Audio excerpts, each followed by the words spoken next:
आता आपण पाहणार आहोत, की व्ही-एस-एम मध्ये कुठले सिम्बॉल वापरले जातात. एक असतं, की आउटसाइड फॅक्टरी असेल, आउटसाइड सोर्स असेल, तर त्याला फॅक्टरीचं सिम्बॉल काढलं जातं आणि त्याच्यामध्ये त्या कंपनीचं नाव वगैरे दिलं जातं. त्याच्यानंतर प्रोसेस असेल किंवा असेंब्ली लाईन असेल, वेल्डिंग असेल, पॅकेजिंग असेल, अशा प्रोसेस असतील, तर ते एक रेक्टेंगल काढला जातो आणि त्यामध्ये ती प्रोसेस मेन्शन केली जाते. त्यानंतर असतं, की डेटा बॉक्स.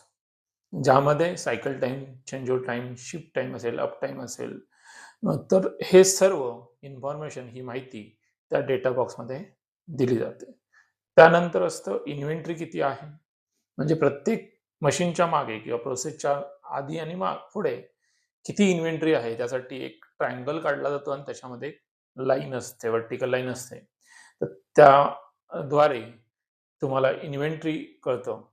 ट्रक शिपमेंट असेल, तर ट्रकचं सिम्बॉल असेल आणि त्याच्या टायरचे चिन्ह असतील. त्यातून तुम्हाला कळेल की ट्रक शिपमेंट आहे. मूव्हमेंट असेल, प्रोडक्शन फ्लो असेल, सुपरमार्केट आहे.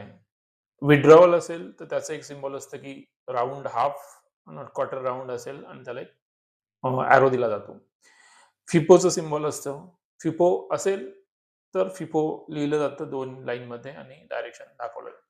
नसेल, तर त्याच्यावरती क्रॉस लाईन दिली जाते. तर अशा पद्धतीने खूप सारे सिम्बॉल्स असतात, जे व्हॅल्यू स्ट्रीम मॅपिंगमध्ये युनिव्हर्सल यूज केले जातात. तसेच मॅन्युअल इन्फॉर्मेशन्स असेल, फ्लो होत असेल, इन्फॉर्मेशन फ्लो असेल, तर एक एरो काढला जातो आणि त्याला डायरेक्शन दाखवलं जातं. तेच जर तर इलेक्ट्रॉनिक सिस्टम इन्फॉर्मेशन असेल, तर अपोझिट झेड काढला जातो आणि एरो दाखवला जातो.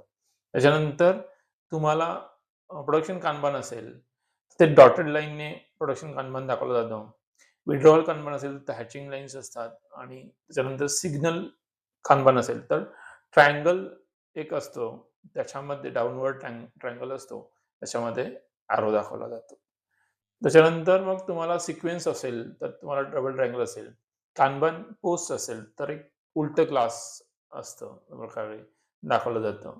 कान्बान अरायव्हल इन बॅचेस, मग वेगवेगळे कान्बानचे कार्ड्स दाखवले जातात. लोड लेव्हलिंग असेल, तर त्याच्या पद्धतीने सिम्बॉल दाखवले जातात.